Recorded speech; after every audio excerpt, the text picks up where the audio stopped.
Hello guys, this is Swati और Shazam fear of God's के trailer 1 और 2 अब दोनों ही आ गए हैं। 1 काफ़ी पहले आ गया था और मैंने उसे डिकोड कर एक वीडियो भी बनाया है। यहाँ पर ट्रेलर 2 की बात करेंगे, लेकिन पूरी कहानी समझने के लिए थोड़ा सा पीछे और जाते हैं, एक दो लाइन।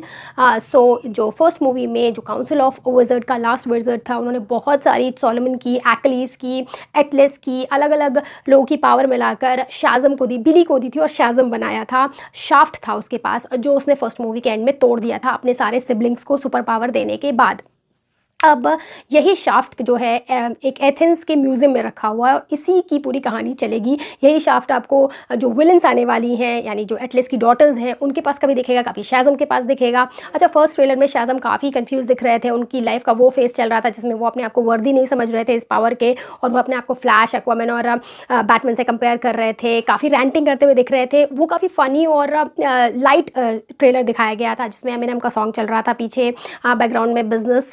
सो सारी चीज़ें बहुत लाइट थी। लेकिन ऑन द कंट्रारी जो ट्रेलर 2 है, ये बहुत ही सीरियस नोट पे स्टार्ट हुआ है। यहाँ पर वॉर का अनाउंसमेंट हो रहा है और स्टार्टिंग में आपको माउंट एटलस दिखता है। वहाँ पर एक बहुत मिस्टीरियस पेड़ भी दिखेगा, सूखा सा, उसका कुछ बहुत ज़्यादा रेलेवेंस है जो बाद में आएगा इस मूवी में।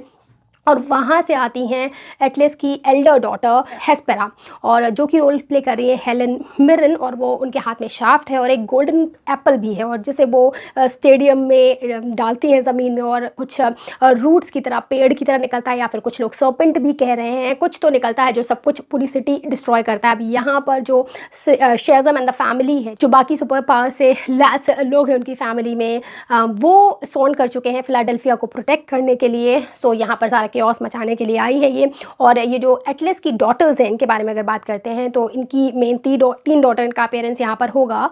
बेसिकली उनकी और 7 डॉटर्स हैं, लेकिन यहाँ पर 3 ही डॉटर्स दिखाएंगी। हेस्पेरा जो एल्डेस्ट डॉटर है, देन सेकंड नंबर पे कैलिप्सो, और जो सबसे छोटी है एथेना, काफ़ी यंगेस्ट पीस में दिखी हैं, वो भी रेचल ज़ेगलर रोल प्ले कर रही हैं, वो यहाँ पर आएंगी। अब ये जो 2 हैं, हेस्पेरा और कैलिप्सो, ये विलेनस हैं, और इन्हें ऐसा लगता है कि विज़र्ड्स के साथ मिलकर इन बच्चों ने कुछ कन्फ्यूजन सा हुआ है यहाँ पर, इनके फादर की पावर चुरा ली है और उसको वो रिक्लेम करने के लिए यहाँ आई हैं। अच्छा, फर्स्ट ट्रेलर में दिखाते हैं कि जो विज़र्ड थे वो कुछ जेल में हैं, कहीं इनको टॉर्चर किया जा रहा है, तो शायद ये इनको पकड़ के टॉर्चर कर रही थी, और किसी तरीके से उन्हें अब अर्थ के बारे में, शाज़म के बारे में पता चल गया, और यहाँ पर आई हैं वो पूरा केओस करने फिलाडेल्फिया में।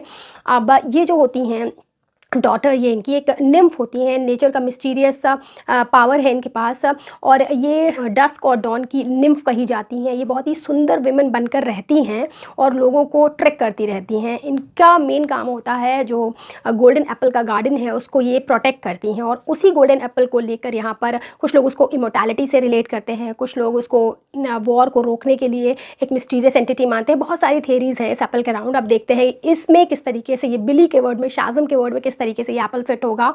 और ये अपनी शाफ्ट भी ले आई हैं, उन्होंने फिर से जोड़ दिया है जो शाज़म ने तोड़ दी थी।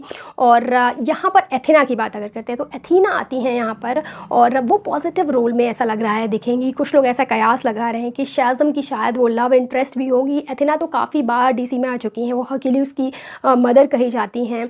और देखिए, ये जो 2 कैरेक्टर हैं, एस्पेरा और कैलिप्सो, ये कॉमिक्स में बहुत ज़्यादा बड़े कैरेक्टर नहीं है। इवन ये ग्रीक मैथोलॉजी से लिए गए हैं, और ये डीसी कॉमिक्स के कैरेक्टर नहीं हैं। और इसी वजह से, क्योंकि ये डीसी के कैरेक्टर नहीं है, ग्रीक मैथोलॉजी से आते हैं, लोग इसीलिए कह रहे हैं कि यहाँ पर वंडर वुमन का भी गेस्ट अपीयरेंस, कैमियो हो सकता है, क्योंकि वो भी ग्रीक मैथोलॉजी से ही रिलेटेड है, एथीना से रिलेटेड हैं। तो ये शायद ईस्टर एग की तरह हमें इस मूवी में दिखे।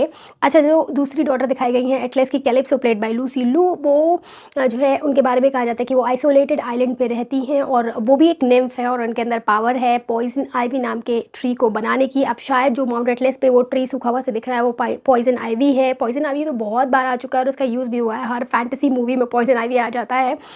सो यहाँ पर जो ये 7 डॉटर्स ऑफ एटलस हैं, बेसिकली ग्रीक माइथोलॉजी में कॉन्स्टलेशंस होते हैं, और ग्रीक माइथोलॉजी और इंडियन माइथोलॉजी काफ़ी कुछ सिमिलर है। यहाँ पर इंडिया में यही जो सब कॉन्स्टलेशन है, ये जो नक्षत्र हैं यहाँ के, वो कृतिकाएँ होती हैं, और इसमें से जो कृतिकाएँ हैं ये भगवान कार्तिकेय से रिलेटेड होते हैं। इसकी बहुत अच्छी सी एक स्टोरी है, जब मूवी आएगी तब इस पर बात करेंगे कि देखेंगे कितना कुछ सिमिलर है। और अगर क्रीचर्स की बात करते हैं तो यहाँ पर आपको, जैसे फर्स्ट मूवी में ड्रैगन देखा था जो ब्लू कलर का मुँह से उसके क्यूब्स जैसे कुछ निकल रहे थे। अब यहाँ पर फिर से फायर ड्रैगन देखने को मिलेगा, जिसको इस बार शाज़म खलीसी कहकर भी एड्रेस करते हैं, तो गॉड की याद दिलाते हैं। और साथ में मिनटोज़ मिलते हैं और यूनिकॉर्न्स भी आपको दिखेंगे, जिस पर इनकी फैमिली राइड कर रही है। क्रीचर्स बहुत डार्क दिखाए हैं, उसमें कुछ कलर्स नहीं ऐड किए हैं, तो वो एक शिकायत है मुझे जो ट्रेलर में दिख रही है कि काफ़ी डार्क से क्रीचर्स हैं यहाँ पर। स्टिल जो सारी चीज़ें दिख रही हैं, ऐसा लग रहा है कि थिएटर वाला में जो एक्सपीरियंस बहुत अच्छा मिलने वाला है सारी, क्योंकि बहुत सारी चीज़ें दिखाई जा रही हैं। और फाइनली शाज़म जो है कॉन्फिडेंस में दिख रहे हैं, ऐसा लग रहा है कि उन्होंने अपने लाइफ का पर्पस ढूंढ लिया है और उनको अब फाइनली अपनी फैमिली को इंटैक्ट रखना है, क्योंकि फैमिली उनके लिए बहुत इंपॉर्टेंट है। बीइंग एन ऑर्फन चाइल्ड, उनको एक फॉस्टर फैमिली मिली है जो आपस में इतने अच्छे से नहीं रहते थे, लेकिन जब सुपर पावर मिलने के बाद अब शायद मिलजुल कर कुछ काम करें और उनको अपनी फैमिली को इंटैक्ट रखना है, फिर फिलाडेल्फिया को प्रोटेक्ट करना, और फिर बड़ा है उनका एम कि उनको अर्थ को प्रोटेक्ट करना है, तो क्योंकि वो एज सुपर हीरो हैं। और देखते हैं कि डीसी के अभी जो फ्यूचर में आने वाला जितने भी पेजेस हैं वो सब ब्लैंक हैं, तो इस कैरेक्टर को ये कंटिन्यू करेंगे या नहीं करेंगे, कि यहीं पर ख़त्म कर देंगे जैसा इन्होंने बहुत से और कैरेक्टर्स के साथ किया है। So waiting to watch this movie, जो कि 17 मार्च को, 16-17 बहुत सारा अलग अलग डेट्स बताते रहते हैं, मैं कंफर्म कर दूँगी आपको पोस्ट में कि कब आ रही है एग्जैक्टली, 16 या फिर 17 में आ रही है। So do watch this, it's a good one. That's it, bye.